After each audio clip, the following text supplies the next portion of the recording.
এবার চুয়াডাঙ্গার একাডেমি মোড়ে মোটরসাইকেল আরোহীর সাথে পুলিশের মোটরসাইকেলের কাগজ চেকিংয়ের সময় বাগবিতণ্ডা।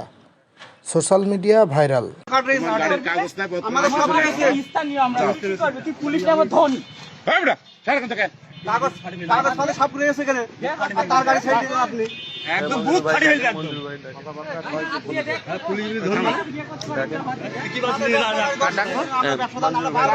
মামলা দেওয়া হয়েছে, রেজিস্ট্রেশন নাই, শোরুমে 10টা গাড়ি তার যাচ্ছে ছাড়িতেছে, এই নিয়ে তার সাথে তর্ক বিতর্ক।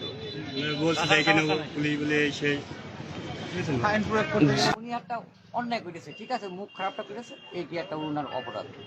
ধরেন হচ্ছে সরকারের লোক এখন ধরেন গাড়ি ঘোড়া ধরার দরকার ধরবে, ঠিক আছে, এখন যে আমি যে মুখ খারাপ করবো এগুলো তো ঠিক নাই।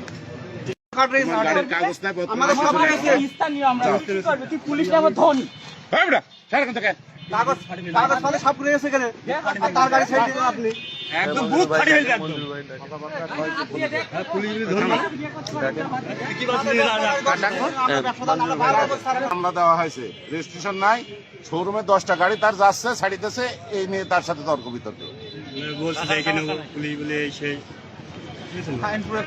উনি একটা অন্যায় করেছে, ঠিক আছে, মুখ খারাপটা করেছে, এইটি একটা উনার অপরাধ। ধরেন হচ্ছে সরকারের লোক এখন ধরেন গাড়ি ঘোড়া ধরার দরকার ধরবে, ঠিক আছে, এখন যে আমি যে মুখ খারাপ করবো এগুলো তো ঠিক নাই।